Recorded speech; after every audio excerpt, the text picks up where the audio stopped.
मैं हूं साहिल और आप सुन रहे हैं फियरकास्ट, जहां हर सफर अपने साथ कुछ अनसुनी चीखें लेकर आता है। आज की कहानी है एक ऐसी रात की जब एक परिवार ने रेल से सफर शुरू किया, लेकिन पहुंचने से पहले ही रेल ने तय कर लिया था कि कौन नहीं बचेगा। गर्मी की छुट्टियां थीं। वर्मा परिवार, मनीष, उसकी पत्नी नेहा और 2 बच्चे आरव 10 साल और तान्या 14 साल शहर से शिमला घूमने जा रहे थे। ट्रेन थी कालिंदी एक्सप्रेस। रात के 11:55 पर चलनी थी, प्लेटफॉर्म नंबर 13 से। नेहा हंसते हुए बोली, पता नहीं क्यों मुझे ये प्लेटफॉर्म नंबर 13 थोड़ा मनहूस लगता है। मनीष ने मजाक में कहा, अरे ये कोई हॉरर मूवी नहीं है, बस नंबर है, ट्रेन पकड़ो और मजे करो। बच्चे खुश थे, बैग्स में स्नैक्स, कैमरा और ढेर सारी उम्मीदें।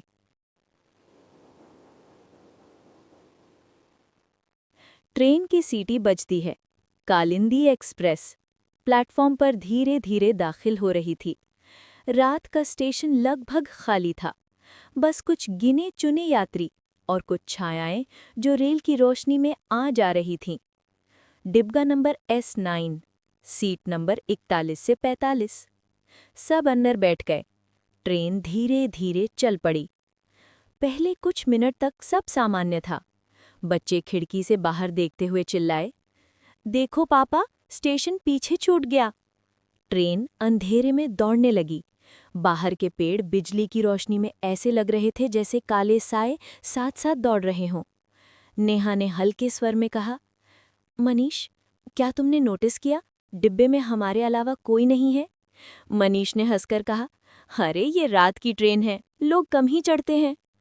लेकिन नेहा के चेहरे पर अब मुस्कान नहीं थी। उसे लगा किसी और की सांसें भी चल रही हैं उस डिब्बे में।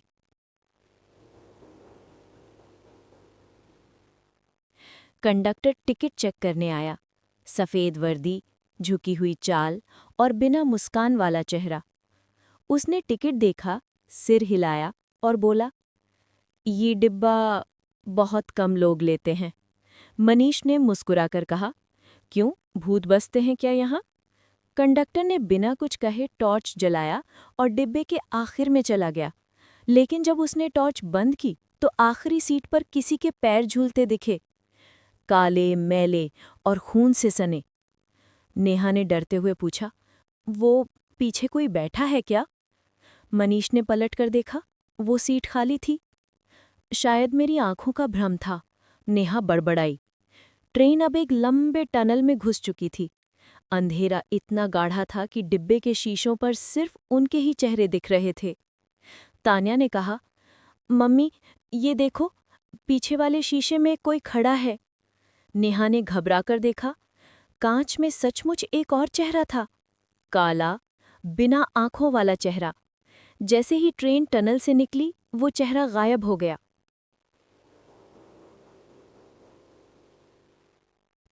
मनीष ने कहा, शायद लाइट के रिफ्लेक्शन से हुआ होगा। लेकिन उसकी अपनी आवाज भी कांप रही थी। थोड़ी देर बाद कंडक्टर फिर आया। इस बार उसके हाथ में टिकट नहीं, पुराना फटा हुआ लैंप था। वो बुदबुदाया, आधी रात के बाद इस डिब्बे में जो भी बचता है स्टेशन तक नहीं पहुंचता। फिर वो धीमे कदमों से आगे बढ़ा और जब नेहा ने खिड़की से झांका तो कंडक्टर प्लेटफॉर्म की तरफ नहीं जा रहा था, वो तो ट्रेन के बाहर पटरी पर चल रहा था। ट्रेन नमडे की स्पीड से भाग रही थी, पर वो इंसान पटरी पर बगैर किसी झटके के साथ साथ साथ चल रहा था। नेहा ने हाँफते हुए कहा, मनीष, ये क्या देखा हमने? मनीष कुछ कहने ही वाला था कि बच्चे चीख पड़े।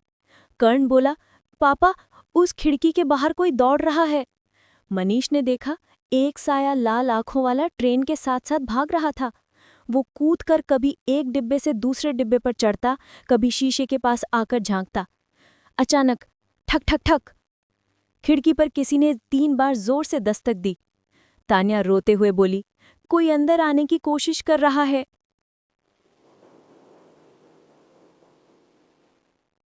मनीष ने हाथ में पकड़ी टॉर्च से बाहर रोशनी फेंकी, पर सामने कुछ नहीं था, बस खिड़की पर 3 लाल पंजों के निशान जो अभी भी चमक रहे थे। नेहा ने कांपते स्वर में कहा, मनीष, ये ट्रेन, ये रास्ता सही नहीं है। ट्रेन अब किसी सुनसान पटरी पर जा रही थी। बाहर सिर्फ धुंध और अंधेरा, ना कोई स्टेशन, ना कोई गांव, ना कोई रोशनी।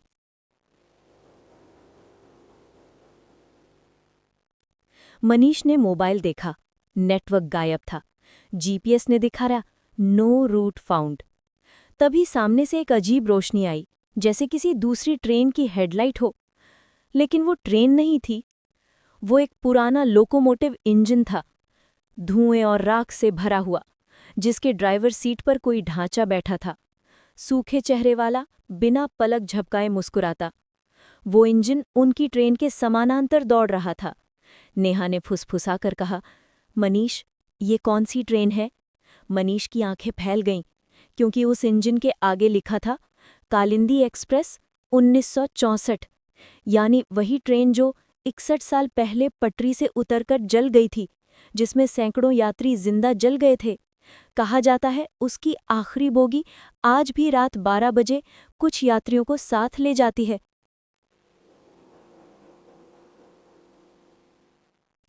मनीष ने मोबाइल देखा, नेटवर्क गायब था। जीपीएस ने दिखाया नो रूट फाउंड। तभी सामने से एक अजीब रोशनी आई, जैसे किसी दूसरी ट्रेन की हेडलाइट हो। लेकिन वो ट्रेन नहीं थी, वो एक पुराना लोकोमोटिव इंजन था, धुएं और राख से भरा हुआ, जिसके ड्राइवर सीट पर कोई ढांचा बैठा था, सूखे चेहरे वाला, बिना पलक झपकाए मुस्कुराता। वो इंजन उनकी ट्रेन के समानांतर दौड़ रहा था। नेहा ने फुसफुसाकर कहा, मनीष, ये कौन सी ट्रेन है? मनीष की आंखें फैल गईं, क्योंकि उस इंजन के आगे लिखा था कालिंदी एक्सप्रेस 1964, यानी वही ट्रेन जो 61 साल पहले पटरी से उतरकर जल गई थी, जिसमें सैकड़ों यात्री जिंदा जल गए थे। कहा जाता है उसकी आखिरी बोगी आज भी रात 12 बजे कुछ यात्रियों को साथ ले जाती है।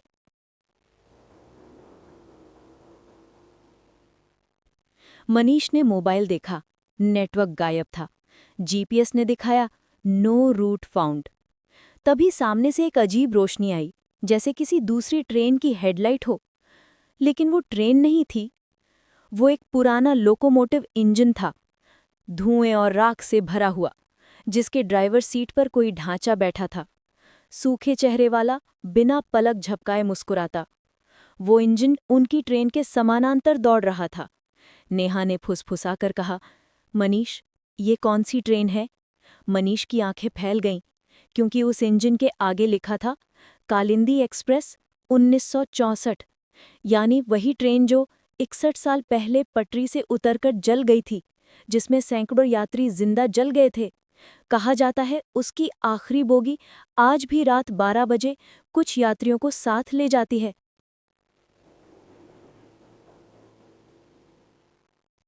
मनीष ने मोबाइल देखा, नेटवर्क गायब था। जीपीएस ने दिखाया नो रूट फाउंड। तभी सामने से एक अजीब रोशनी आई, जैसे किसी दूसरी ट्रेन की हेडलाइट हो। लेकिन वो ट्रेन नहीं थी, वो एक पुराना लोकोमोटिव इंजन था, धुएं और राख से भरा हुआ, जिसके ड्राइवर सीट पर कोई ढांचा बैठा था, सूखे चेहरे वाला, बिना पलक झपकाए मुस्कुराता। वो इंजन उनकी ट्रेन के समानांतर दौड़ रहा था। नेहा ने फुसफुसाकर कहा, मनीष, ये कौन सी ट्रेन है? मनीष की आंखें फैल गईं, क्योंकि उस इंजन के आगे लिखा था कालिंदी एक्सप्रेस 1964, यानी वही ट्रेन जो 61 साल पहले पटरी से उतरकर जल गई थी, जिसमें सैकड़ों यात्री जिंदा जल गए थे। कहा जाता है उसकी आखिरी बोगी आज भी रात 12 बजे कुछ यात्रियों को साथ ले जाती है।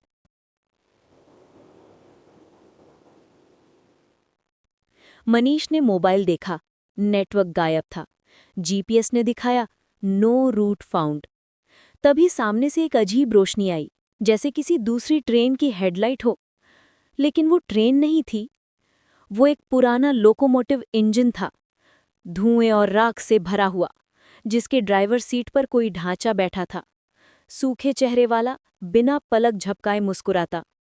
वो इंजन उनकी ट्रेन के समानांतर दौड़ रहा था। नेहा ने फुसफुसाकर कहा, मनीष, ये कौन सी ट्रेन है? मनीष की आंखें फैल गईं, क्योंकि उस इंजन के आगे लिखा था कालिंदी एक्सप्रेस 1964, यानी वही ट्रेन जो 61 साल पहले पटरी से उतरकर जल गई थी, जिसमें सैकड़ों यात्री जिंदा जल गए थे। कहा जाता है उसकी आखिरी बोगी आज भी रात 12 बजे कुछ यात्रियों को साथ ले जाती है।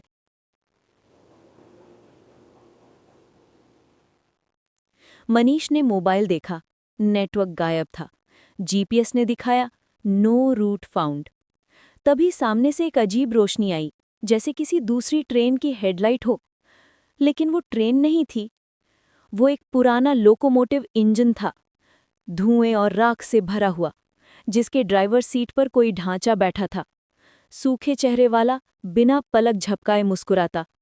वो इंजन उनकी ट्रेन के समानांतर दौड़ रहा था।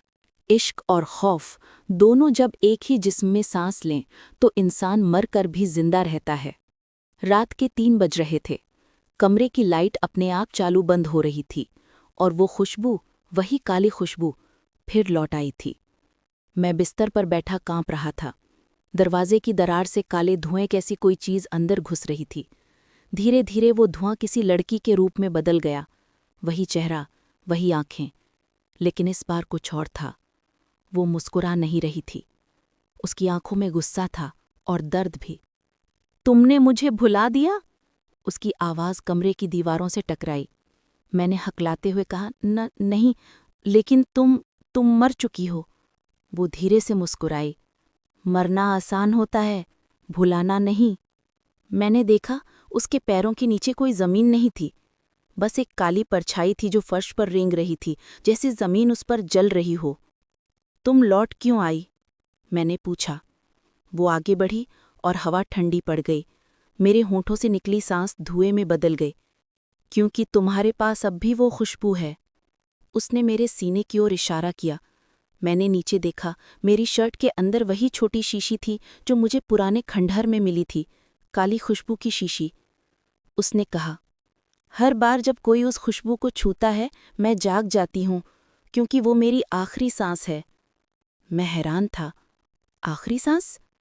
उसने धीरे से बताया, सालों पहले जब मैं जिंदा थी मुझे किसी ने इस खुशबू में कैद कर दिया था। हर बोतल, हर कतरा मेरे जिस्म का हिस्सा है, और जो भी इसे पाता है मैं उसके जरिए जिंदा रहती हूँ।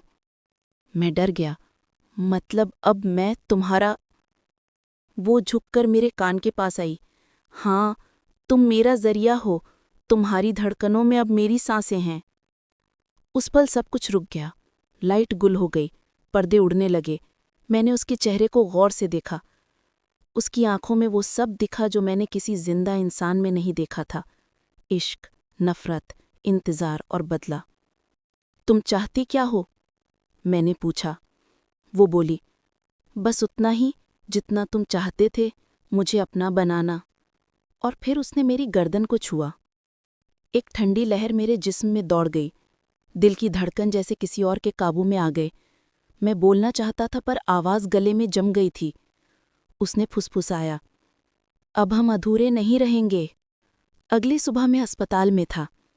पड़ोसी ने बताया कि रात को मेरे कमरे से तेज चीखें आई थीं। दरवाज़ा अंदर से बंद था, पर अंदर कोई नहीं था। जब उन्होंने दरवाज़ा तोड़ा, मैं फर्श पर बेहोश पड़ा था और कमरे में अजीब खुशबू फैली थी। किसी ने कहा वो खुशबू इतनी गहरी थी कि सांस लेना मुश्किल था। डॉक्टर ने कहा, तुम्हारे शरीर में ऑक्सीजन कम थी, जैसे किसी ने सांस रोक दी हो। मैं कुछ नहीं बोला। मैं जानता था वो मेरे अंदर है। रात को जब मैं फिर अकेला हुआ, शीशे के सामने खड़ा था। चेहरा मेरा था, पर आंखें उसकी थीं। वो शीशे से बोली, अब हम एक हैं। और फिर मेरे चेहरे से धुआं निकलने लगा। धुआं जिसने धीरे धीरे मेरा चेहरा मिटा दिया। अब सिर्फ उसकी शक्ल रह गई थी। लोग कहते हैं वो लड़का अब शहर में नहीं है, पर हर उस पुराने मकान की दीवारों में काली खुशबू अब भी महकती है। कभी कोई नया किराएदार वहां जाता है तो रात को किसी लड़की की धीमी आवाज़ सुनाई देती है, भुला मत देना, क्योंकि जब तुम भूलोगे मैं लौट आऊंगी। कुछ रूहें महक बनकर जिंदा रहती हैं और कुछ महक जहर बन जाती हैं। रात के 12 बज चुके थे। बाहर हल्की बारिश हो रही थी। खिड़की के शीशे पर गिरती बूंदें उस अंधेरे को और गहरा बना रही थी। मैंने फिर वही खुशबू महसूस की, वो खुशबू जो अब मेरे जिस्म का हिस्सा बन चुकी थी। कभी कभी लगता था कि मैं सांस नहीं ले रहा, बल्कि वो मेरे जरिए सांस ले रही है। मैं आईने में खुद को देख रहा था। चेहरा वही था, पर आंखों में उसकी झलक थी। आईना अब सिर्फ मेरा नहीं था, वो भी उसमें रहती थी। अचानक आईने के अंदर से आवाज आई, आज बारिश है, चलो बाहर चलते हैं। मैं डरते डरते बोला, तुम अब भी यहीं हो? वो मुस्कुराई, मैं कहाँ जाऊं, अब तुम ही तो मेरा घर हो। मैंने महसूस किया कि मेरा हाथ खुद ब खुद हिलने लगा। आईने के अंदर की परछाई मेरा हाथ नहीं, अपना हिलाती थी। वो मेरी नसों में दौड़ चुकी थी, मेरे दिमाग में, मेरी धड़कनों में। उस रात मैं सड़क पर निकल गया, बारिश में भीगता हुआ, पर बिना किसी छतरी के। हर बूंद में वो बोल रही थी, महक रहे हो, बहुत अच्छा लग रहा है। अचानक पीछे किसी लड़की की हंसी गूंजी, धीमी, डरावनी और मोहब्बत से भरी। मैंने पलट कर देखा, सड़क खाली थी, पर सामने एक पुराने बंगले की खिड़की खुली थी। अंदर हल्की नीली रोशनी थी, और उसी रोशनी में वो खड़ी थी, काली खुशबू। वो मुस्कुरा रही थी। याद है ये जगह? मैंने सिर हिलाया। यही तो वो खंडहर था जहां से सब शुरू हुआ था। मैं अंदर गया। जगह पहले जैसी ही थी, दीवारों पर सड़ी लताएं, जमीन पर टूटी बोतलें, और बीच में रखा था एक पुराना आईना, जिसमें मेरी नहीं, उसकी परछाई थी। वो आगे बढ़ी और बोली, आज मेरा आखिरी अधूरापन पूरा होगा। मैंने कहा, तुम मुझसे क्या चाहती हो? वो धीरे से बोली, बस एक चुंबन, जिसमें मेरी रूह तुम्हारे जिस्म में पूरी तरह उतर जाए। मैं पीछे हटना चाहता था, पर पांव जमीन से चिपक गए थे। कमरे की हवा भारी हो गई। आईने से धुआं निकलने लगा, काला, ठंडा और मीठा। वो पास आई। उसकी आंखें मेरे दिल में उतर रही थीं। उसके होंठ मेरे होंठों को छुए, और उसी पल मेरी रूह कांप उठी। मुझे लगा मैं गिर रहा हूं, जैसे शरीर पिघल रहा हो और किसी और में घुल रहा हो। आईने के उस पार से उसकी आवाज आई, अब हम दो नहीं, एक हैं। फिर सब अंधेरा। सुबह जब आंख खुली, मैं अपने कमरे में था, पर सब कुछ अलग था। दीवारों पर पुरानी दरारें थीं, खिड़की से आती रोशनी काली लग रही थी। मैंने आईने में देखा, चेहरा मेरा था, पर मुस्कान उसकी थी। और तभी मेरे फ़ोन पर एक अनजान नंबर से कॉल आया। मैंने रिसीव किया। हेलो, आवाज़ आई, क्या तुम वही हो जिसने काली खुशबू को छू लिया था? मैं चुप रहा। वो बोला, मत भूलो, जो उसे छूता है वो जिंदा नहीं रहता, वो महक बन जाता है। कॉल कट गया। उस दिन के बाद मैं हर जगह उस खुशबू को महसूस करने लगा। बस में, ऑफिस में, सड़क पर। लोग कहते थे, कौन सा परफ्यूम लगाया है? पर वो खुशबू मेरे अंदर से आ रही थी। रात को जब मैं सोने जाता, आईने में उसकी परछाई फिर दिखती। कभी मेरे कंधे पर सिर रखती, कभी धीरे से कहती, अब तुम मेरी अधूरी सांस हो। अगर मैं मरी तो तुम भी। और कुछ दिनों बाद मेरे पड़ोसी ने मेरे कमरे से वही खुशबू महसूस की, पर दरवाज़ा बंद था और अंदर कोई नहीं था। आईने पर लिखा था, कहानी खत्म नहीं हुई, खुशबू अब तुम्हारे आसपास है। कभी कभी इश्क इतना गहरा होता है कि वो मौत को भी मोहब्बत लगने लगता है। रात ठंडी थी, पर मेरे कमरे में हर वक्त वो गर्म सांसों जैसी खुशबू भरी रहती थी, कभी धीमी तो कभी इतनी तेज कि सिर चकरा जाए। लोग कहते थे मैं अब पहले जैसा नहीं रहा, और शायद वो सही थे, क्योंकि अब मैं नहीं रहा था, अब मैं हम था। वो काली खुशबू अब पूरी तरह मेरे अंदर उतर चुकी थी। मैं चलता तो वो मेरे कदमों के साथ चलती, मैं बोलता तो उसकी आवाज़ मेरी ज़बान से निकलती। कभी कभी मैं किसी से बात करता और वो अचानक मुझसे फुसफुसाती, मत हंसना, वो झूठ बोल रहा है। धीरे धीरे मैं दुनिया से कटता गया। दोस्त, नौकरी, रिश्ते सब दूर हो गए। अब बस वो थी और मैं, या शायद बस वो थी। एक रात मैंने महसूस किया कि मेरे सीने में किसी ने हल्की दस्तक दी है, जैसे अंदर से कोई बाहर निकलना चाहता हो। आईने के सामने गया और देखा कि मेरे दिल के पास एक हल्की सी दरार उभर रही है, धुएं जैसी। वो धुआं बाहर निकला और फिर वो सामने थी, इस बार पूरी तरह जिंदा। चेहरा खूबसूरत, पर आंखें अब इंसान की नहीं थीं। वो मुस्कुराई। देखो, मैंने कहा था ना, हम एक हैं। मैं चिल्लाया, तुम्हें मुझसे क्या चाहिए? वो बोली, अब सिर्फ मैं नहीं, हर वो इंसान जो इश्क करता है, उसमें भी मैं बसना चाहती हूँ, क्योंकि जहाँ प्यार होगा वहीं मैं रहूंगी। अगले ही दिन शहर में अजीब घटनाएं होने लगी। लोग कहते, हर बार जब कोई मोहब्बत का इजहार करता है, हवा में एक अनजान खुशबू फैल जाती है। कुछ लड़कियां अचानक बेहोश हो जाती, कुछ लड़के दीवारों से बातें करने लगते। डॉक्टर कहते, मास हेल्यूसिनेशन। पर असल में वो काली खुशबू थी, जो अब हर दिल में जगह बना रही थी। एक शाम मैंने देखा, मेरे सामने दो लोग पार्क में बैठे थे। लड़का लड़की से बोला, मैं तुम्हें बहुत चाहता हूँ। और उसी पल हवा में वही महक फैल गई, जैसे किसी ने फिर से बोतल खोल दी हो। लड़की ने सिर उठाया, उसकी आंखें अब उसकी नहीं थी। वो मुस्कुराई, अब तू मेरा है। और फिर उसका शरीर झटके से कांपने लगा। लड़का भागा, पर खुशबू उसके पीछे पीछे गई। शहर की खबरों में अगली सुबह छपा, काली खुशबू का कहर, तीसरे दिन 3 मौतें। लोगों ने इश्क से डरना शुरू कर दिया। कोई आई लव यू नहीं बोलता था, क्योंकि कहते थे, अगर हवा में खुशबू फैली तो वो तुम्हारी नहीं रही। मैं अब सब समझ चुका था। वो अब सिर्फ रूह नहीं, इश्क की परछाई बन चुकी थी। हर उस प्यार में जो सच्चा था, वो अपनी जगह बना रही थी। मैंने तय किया, मुझे इसे खत्म करना होगा। मैं वापस गया उसी पुराने खंडहर में, जहां से सब शुरू हुआ था। वो शीशा अब भी वहीं था, टूटा पर जिंदा। आईने में उसकी झलक दिखी। वो बोली, क्यों आए हो? अब सब कुछ मेरा हो चुका है। मैंने जवाब दिया, नहीं, अब ये इश्क तेरा नहीं, इंसानों का होगा। मैंने वही शीशी उठाई जिसमें वो पहले कैद थी। वो चीखी, रोक दो, अगर ये टूटी तो मैं हमेशा के लिए तुम्हारे अंदर मर जाऊंगी। मैंने आंखें बंद की और शीशी जमीन पर दे मारी। धड़ाम। एक तेज धमाके के साथ खुशबू का गुबार उठा। कमरा धुएं से भर गया। मैंने उसकी चीख सुनी, जो धीरे धीरे गायब होती चली गई। फिर सब कुछ शांत हो गया। बस हवा में एक आखिरी लाइन गूंजी, प्यार से खेलोगे तो मैं फिर लौट आऊंगी। सुबह की रोशनी आई। सालों बाद पहली बार मेरे कमरे में कोई खुशबू नहीं थी। सब कुछ सामान्य था। लेकिन जब मैंने आईने में देखा, तो मेरे गर्दन के पीछे एक हल्का काला निशान था, जैसे किसी ने वहां होठों का निशान छोड़ा हो। कुछ खुशबुएं सिर्फ याद नहीं छोड़ती, वो पीढ़ियों तक पीछा करती हैं। 3 महीने बीत चुके थे। सब कुछ खत्म हो चुका था। वो शीशी, वो धुआं, वो परछाएं, और वो कमरा अब खाली था।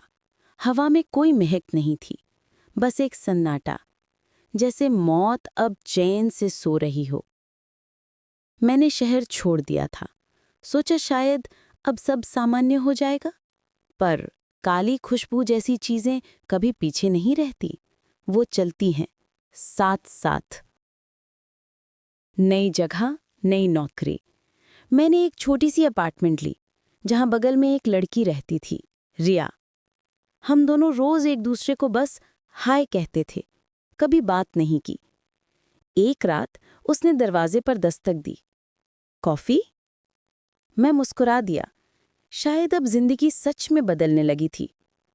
कॉफी की खुशबू कमरे में फैली, और फिर एक और खुशबू उसके साथ आ गई। वही जानी पहचानी, वो काली खुशबू। मेरा दिल एक पल के लिए रुक गया। रिया हंस रही थी। क्या हुआ, डर गए?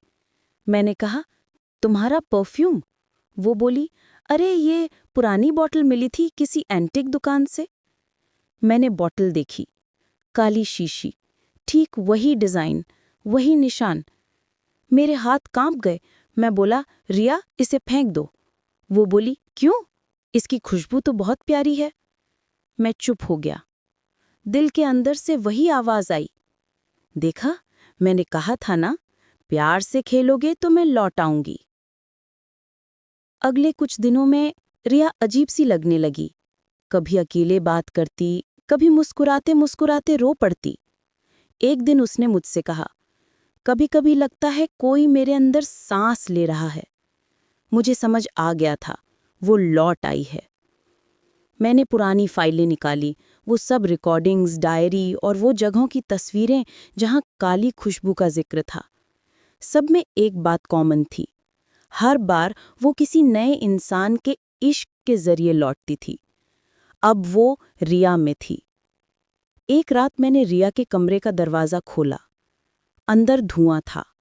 रिया बीच कमरे में खड़ी थी, बाल खुले, आंखें सफ़ेद और होंठों पर वही मुस्कान। वो बोली, इतना दूर भागकर भी मुझे भूल नहीं पाए ना?